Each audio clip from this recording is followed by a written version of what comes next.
of management theory. The great feats of human achievement, such as Egyptian pyramids, the Great Wall of China, the Khol Islam in Rome, and the Taj Mahal in India, all bear testimony to skill management in ancient times. Though the formal study of management only began late in the 19th century. But why study management theory? First, theories provide a stable focus for understanding what we experience. Second, theories enable us to communicate efficiently and thus move into more and more complex relationships with other people. Lastly, theories make it possible indeed challenge us to keep learning about our world. By definitions, theories have boundaries, especially when our theories no longer seem to fit our experience.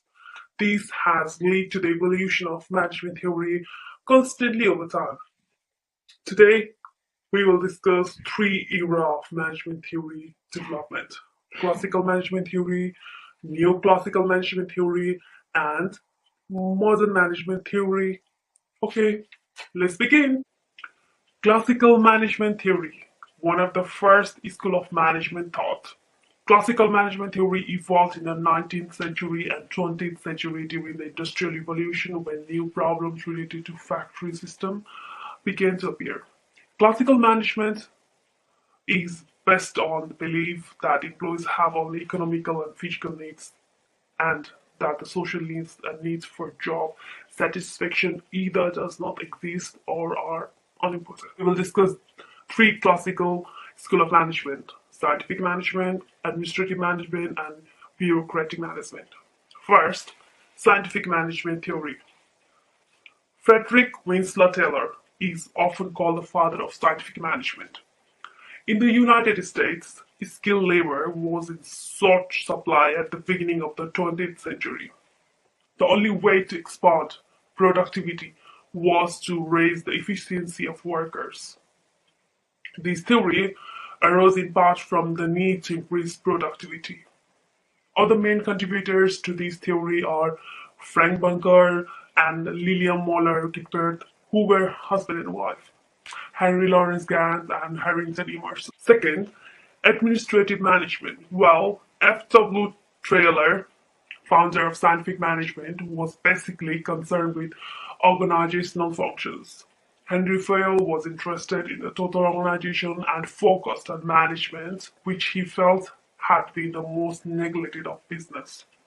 This gave rise to Fayol's 14 principles of management and 5 functions of management, that is, planning, organizing, commanding, coordinating, and controlling. Third, bureaucratic management. In the late 1800s, Max Weber disliked that many European organizations were managed on a personal, family-like basis and that employees were loyal to individual supervisors rather than to the organization. He believed that organizations should be managed impersonally and that the formal organizational structure, where specific rules were followed, was important.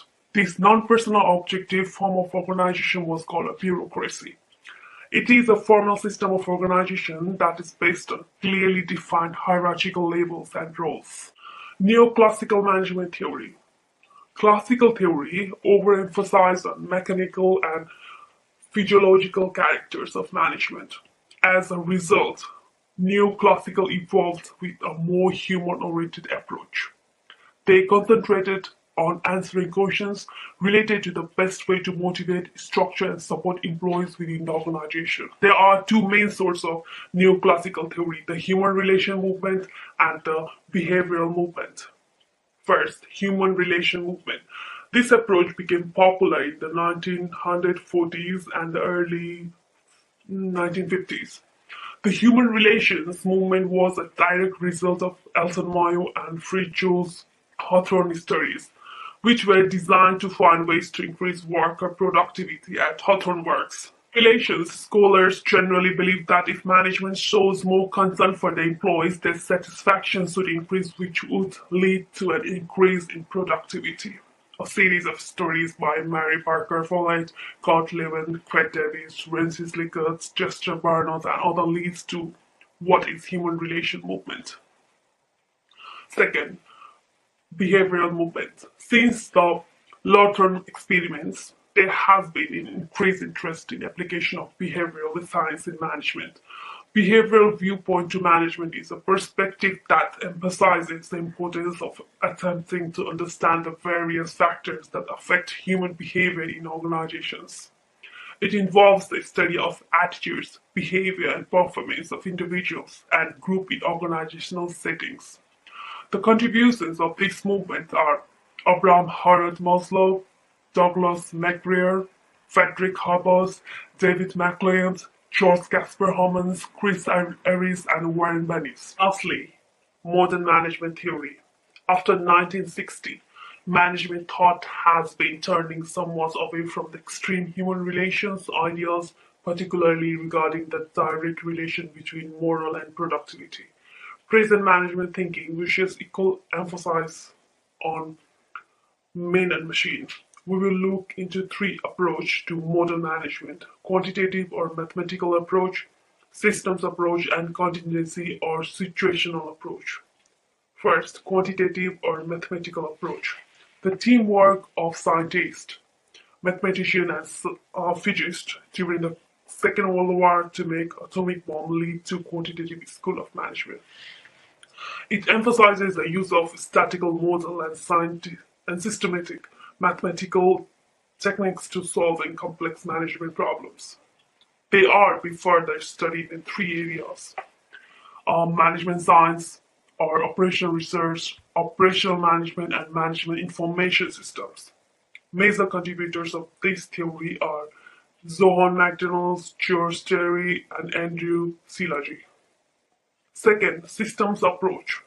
The system management theory believes that a system is a collection of parts brought together to accomplish some end goal or objective. All pieces go together, and while it can indeed function if one part is taken out, the functionality is impaired and the system itself has changed. Take McDonald's for example. While the food in other countries might be different, the system to get the food in McDonald's is the same.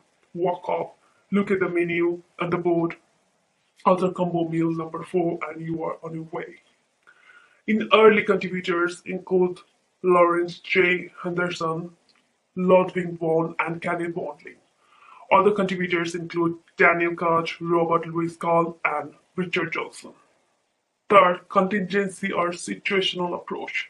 This approach argues that there is no one universally applicable set of rules by which to manage organization. Management problems are different under different situations and require to be tackled as per the demand of the situation. Major contributors of contingency approach are James Tucker, John Verwat, Tom Burns, Paul Roger Lawrence, and L.W. Lors. We are finally over, but don't be stunned to find out more management theories like chaos theory, team building theory, learning organization approach, and total quality management approach. However, the ones discussed before are the foundation for other theories.